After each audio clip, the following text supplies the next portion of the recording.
Selamat malam, Kaltim Headline Malam kembali hadir bersama saya Rosmi Rahma. Sejumlah informasi penting akan kami hadirkan untuk Anda dan berikut di antaranya. Seorang pengusaha berinisial AA bergerak dalam transportir minyak PT PEL ditangkap dan dijebloskan ke sel tahanan setelah ketahuan melakukan tindak pidana perpajakan yang merugikan negara sebesar 1,6 miliar rupiah. Kini tersangka ditetapkan di sel tahanan Polsek Samarinda Kota. Berikut informasinya. Kasus-kasus perpajakan bermunculan di Kalimantan Timur, terutama setelah Kanwil Direktorat Jenderal Pajak Kaltim Kaltara berusaha keras mengejar para pengusaha nakal yang berusaha mengakali pembayaran pajak. Kali ini menimpa Direktur PT PEL berinisial AA yang bergerak dalam transportasi BBM alias bahan bakar minyak. Tersangka AA ketahuan berusaha memainkan faktur pajak tidak sesuai dengan transaksi sebenarnya. Akibat perbuatannya terjadi pajak terutang yang merugikan penerimaan negara sebesar 1,6 miliar rupiah. Telah dilakukan penyerahan barang bukti dan tersangka tindak pidana di bidang perpajakan dari penyidik pegawai negeri sipil kantor wilayah Direktorat Jenderal Pajak Kalimantan Timur dan Utara kepada Kejaksaan Tinggi Kalimantan Timur melalui Kejaksaan Negeri Samarinda. Pada saat penyerahan barang bukti dan tersangka ini untuk memenuhi penyerahan berkas perkara yang telah dinyatakan lengkap oleh Kejaksaan Tinggi Kalimantan Timur pada bulan November tahun 2020. Atas penyerahan tersangka sudah dilakukan pemeriksaan kesehatan. Terungkapnya perbuatan nakal AA dari kasus sebelumnya melibatkan pengusaha minyak lain Heru Purnama Aji. Tersangka pertama ini sudah inkrah dihukum 1 tahun 6 bulan penjara dan kini masih menjalaninya. Dari penelusuran petugas pajak diketahui mulai 1 Januari 2015 sampai Desember 2016. Pengusaha AA ini tidak jujur dan merugikan negara dari sektor pajak sebesar 1,6 miliar rupiah. Kemudian tersangka dijemput aparat hukum dari kediamannya di Cimahi, Jawa Barat. Waktu penahanan 20 hari, kami akan berusaha menyempurnakan surat dakwaan untuk bisa meresum berkas perkara yang begitu tebal dengan dokumen-dokumen tadi, bukti-bukti tadi, sehingga kami akan berusaha maksimal tim jaksa dari Kejaksaan Negeri Samarinda dan jaksa dari Kejaksaan Tinggi Kalimantan Timur akan berkolaborasi untuk bisa segera melimpahkan perkara ini ke Pengadilan Negeri Samarinda. Jaksa dan tim perpajakan sudah mengumpulkan barang-barang bukti. Atas perbuatan tersangka AA terancam dijatuhi pidana penjara paling singkat 6 bulan dan paling lama 6 tahun. Kemudian membayar denda paling sedikit 2 kali jumlah pajak terutang yang tidak atau kurang dibayar dan paling banyak 4 kali jumlah pajak terutang yang tidak atau kurang dibayar. Tim Kaltim TV, Hardin melaporkan.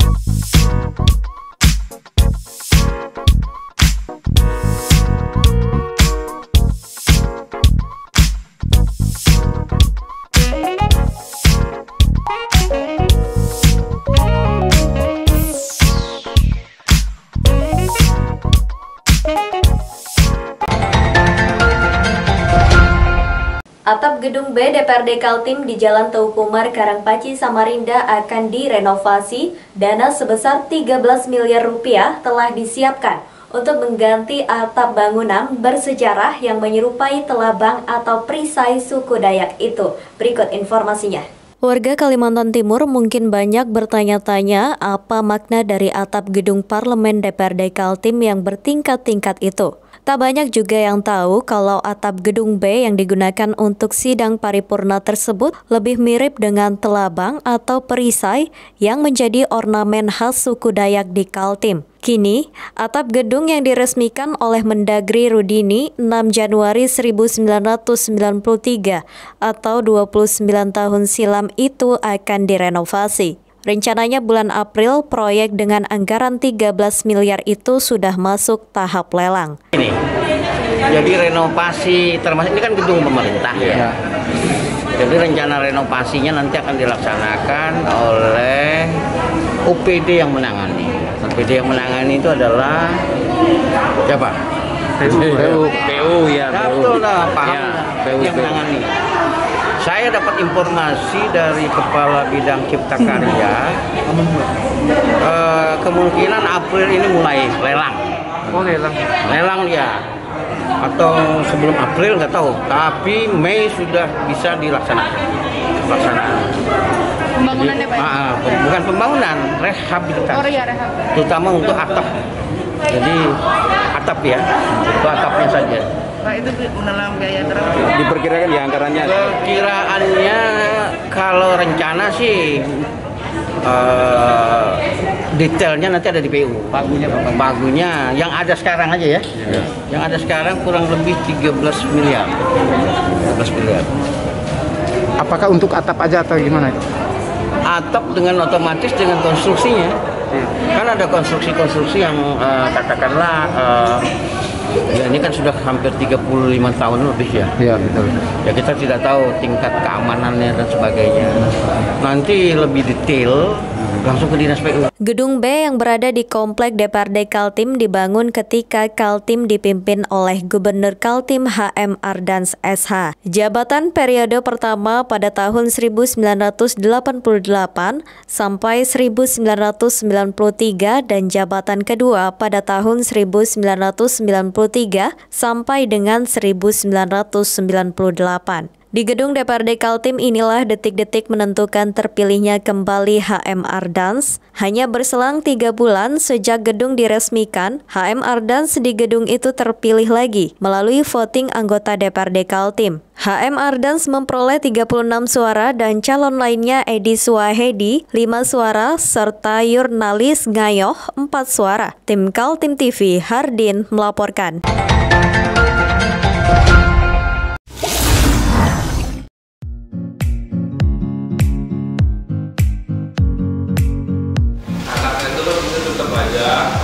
Cara mudah beriklan digital di Kaltim TV.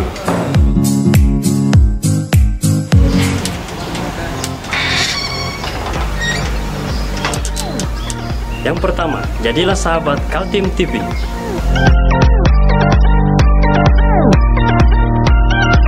Dengan Rp1 juta, para sahabat mendapat 20 kali tayang di slot berita kamu.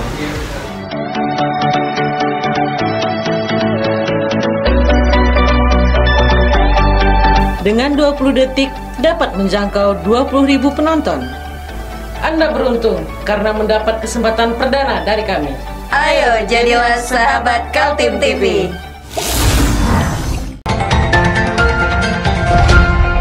Ketua Komisi 2 DPRD Kaltim Feridiana Hurakuang dan anggotanya Sutomo Jabir membenarkan perlunya pembenahan badan usaha milik daerah atau Perusda yang sahamnya dimiliki Pemprov Kaltim. Salah satu yang urgent adalah revisi terhadap Perda yang mengatur Perusda. Tidak salah jika masyarakat punya persepsi Perusda atau badan usaha milik daerah hanya menjadi sumber uang ilegal para pejabat yang sedang berkuasa. Hal itu didukung dengan kerapnya kursi-kursi direksi Perusda diisi oleh orang-orang dekat gubernur, wali kota atau bupati, terutama tim sukses untuk memenangkan pilkada.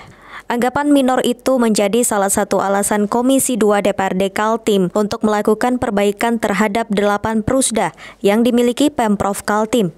Perbaikan terpenting adalah dengan mengusulkan adanya perubahan dalam regulasi, diantaranya perubahan atas pasal-pasal peraturan daerah tentang Perusda. Kita melihat dari laporan keuangan itu hanya Bank Kaltim yang memberikan kontribusi yang lumayan ya, sedangkan Perusda-Perusda yang lain itu menurut kita belum maksimal. Nah, yang kita lakukan adalah kita mendorong adanya perubahan regulasi. Jadi kita ingin Perda tentang pembentukan Perseroda itu kita inginkan ada perubahan terutama dalam PAD. Jadi disebutkan jumlah yang harus disetorkan ke kas daerah. Kalau di Perda yang terdahulu memang ada yang harus kita kritisi. 45% dari pendapatan PAD itu dipergunakan untuk kegiatan sosial yang sulit kita kontrol. Komisi 2 DPRD Kaltim yang membidangi masalah keuangan daerah sudah melakukan pengkajian mengenai perusda-perusda yang beroperasi di Kaltim. Sejak tahun lalu sudah diketahui apa yang menjadi penyebab mengapa banyak perusda yang tidak bisa memberikan kontribusi pendapatan asli daerah. Hambatan-hambatan itu yang kini sedang dilakukan upaya memperbaikinya. Ini nanti berjalan pemilihan direksi, tetapi kita akan mendorong supaya ada perubahan-perubahan Perda yang lebih memihak kepada ekonomi kita. Perda itu harus kita evaluasi lagi. Jangan sampai karena masih terlihat ada peluang isi Perda itu kemudian menjadi penyebab kurangnya kontribusi ke kita. Banyak keuntungan tapi yang disetorkan sedikit karena Perda terdahulu gitulah. Jadi meskipun ini berjalan sesuai dengan, kita biarkan berjalan sesuai dengan koridor sambil kita awasi bersama. Kalau ada hal-hal ya mungkin teman-teman bisa pantau juga sama-sama, apalagi dari teman media. Fungsi pengawasan kita itu masuk sebelum dilakukan RUPS. Jadi Pemprov dalam hal ini sebagai pemegang saham mayoritas, sebelum draft itu dimasukkan ke dalam RUPS, karena kalau sudah dimasukkan RUPS kan kita tidak bisa buat apa-apa, karena undang-undang PT kan. Nah, sebelum masuk ke RUPS, draft keputusan itu dikonsultasikan dulu ke DPR. Pasal itu yang ingin kita masukkan, karena masih kewenangan kita dengan Pemprov sebagai sama-sama penyelenggara pemerintah daerah. Saat ini Pemprov Kaltim sedang melakukan rekrutmen 15 orang calon direksi dan badan pengawas 6 perusda. Para peminat sudah memasuki tahap pertama seleksi administratif dan dijadwalkan sudah diumumkan pada 14 April mendatang. Tim Kaltim TV, Hardin melaporkan.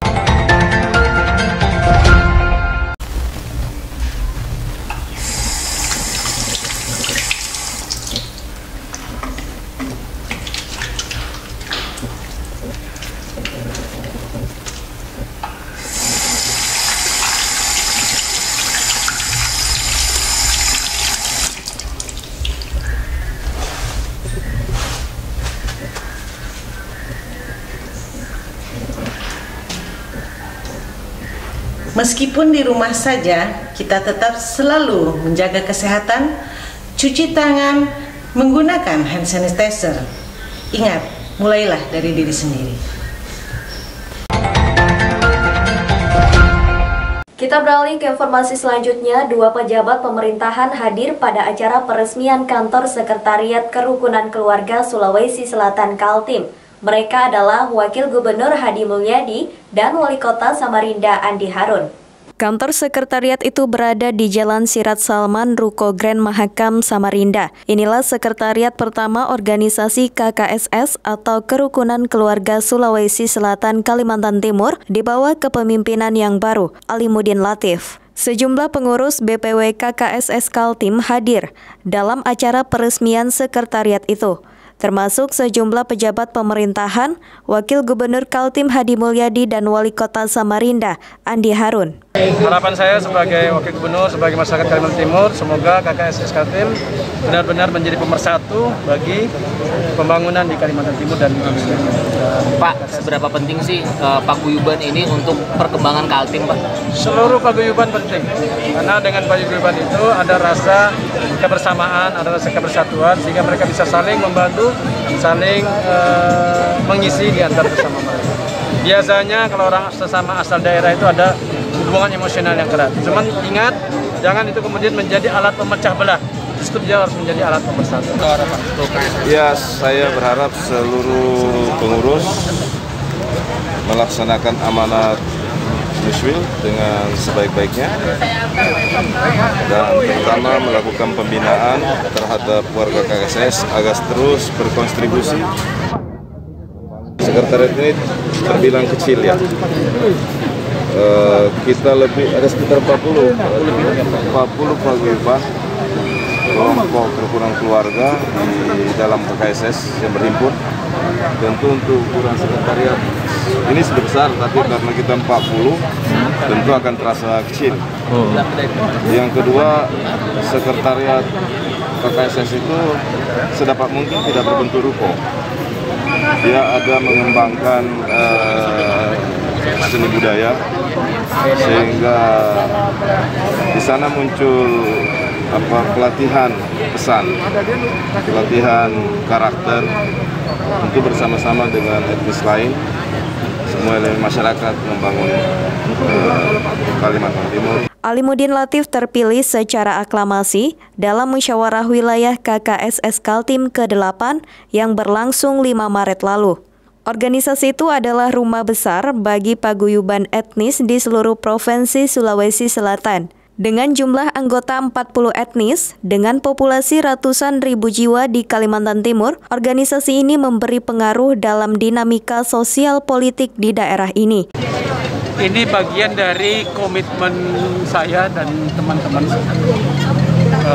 setelah terpilih jadi Ketua KKSS Kalimantan Timur untuk segera mengadakan sekretariat.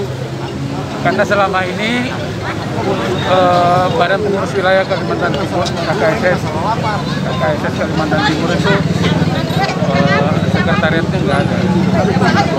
Jadi ini yang didambakan, yang didam-idamkan warga dan pengurus khususnya untuk dapat berkumpul, berkoordinasi baik dengan pengurus KKSS sendiri dengan pilar-pilar dan badan otonom untuk memudahkan koordinasi. Dan orang Sulawesi itu punya ciri khas selalu berkumpul, bersilaturahim untuk berbincang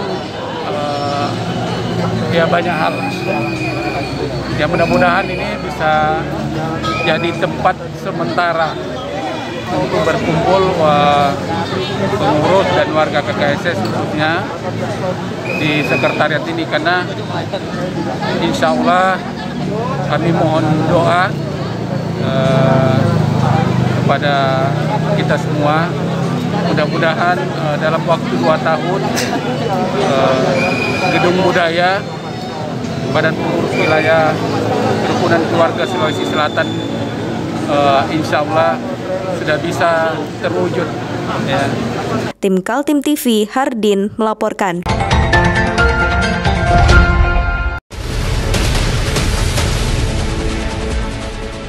Mari kita memerangi virus corona dengan mematuhi imbauan pemerintah, stay at home.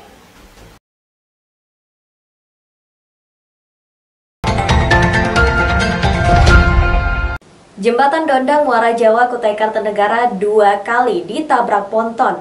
Selain mengalami penyok, tiang jembatan di bagian atas juga terjadi keretakan. DPRD Kaltim prihatin dengan kondisi tersebut, terutama bagi keselamatan para pengguna jembatan. Sudah 2 kali kena tabrak ponton kondisi jembatan Dondang yang menghubungkan Kecamatan Muara Jawa dengan Kecamatan Sangat-Sanga, kondisinya memprihatinkan. Jembatan dengan rentang panjang 840 meter itu mengalami bengkok di salah satu tiang dan retak-retak pada bagian aspal di atas jembatan. Jadi terjadi penabrakan jembatan Dondang memang sudah 2 kali dalam kurun waktu kurang lebih 3 bulan. Yang pertama sampai sekarang belum selesai, kapal masih kita oleh KUPP masih ditahan, dan yang tabrakan yang kedua ini juga masih dalam proses. Tapi selaku operator pandu dan asistunda di jembatan, PT ADB Anugerah Dondang Bersaudara itu bertanggung jawab untuk menyelesaikan, dan pemiliknya juga, pemilik kapal, takbut dan tongkang itu juga bertanggung jawab. Sejauh ini kami belum ada koordinasi lebih lanjut, tapi pada prinsipnya mereka akan selalu memberikan informasi perkembangan. Belum ada informasi resmi tentang laik atau tidaknya jembatan dengan kondisi terkini untuk dilalui oleh kendaraan bermotor. DPRD Kaltim sendiri masih menjadwal pertemuan dengan pihak pemerintah maupun perusahaan kapal ponton yang telah menabrak jembatan. 2 kali insiden menabrak jembatan terjadi, pertama pada bulan November 2020 lalu, kemudian yang kedua pada 2 Maret 2020. Pada peristiwa kedua diperoleh informasi ada dugaan kelalaian pihak kru tongkang, karena tongkang lepas dari tali tambat sampai akhirnya terbawa arus dan menabrak jembatan. Jadi kemarin kita sudah berkoordinasi dengan Kepala Dinas PUPR, kemudian Kepala Dinas Perhubungan Provinsi. Mereka akan bertanggung jawab dengan membuat pernyataan resmi di depan kita bahwa dia akan mengganti dan memperbaiki jembatan yang sudah rusak karena tertabrak ponton di Dondang. Kapan itu realisasinya, Pak? Secepatnya, karena kami kemarin hearing terakhir kalau nggak salah 2 minggu yang lalu. Jadi mudah-mudahan setelah kami ada membuat dari BAMU sudah ada jadwal, kami akan panggil kembali untuk menanyakan kejelasan sejauh mana. Masalah jembatan tertabrak kapal ponton bukan saja dialami oleh jembatan Dondang, tapi juga jembatan-jembatan yang ada di Sungai Mahakam. Sudah berkali-kali jembatan Mahakam 1 maupun jembatan Mahakam 2 mengalami insiden. Sejauh ini penabrak dikenakan denda perbaikan. Tim Kaltim TV, Hardin melaporkan.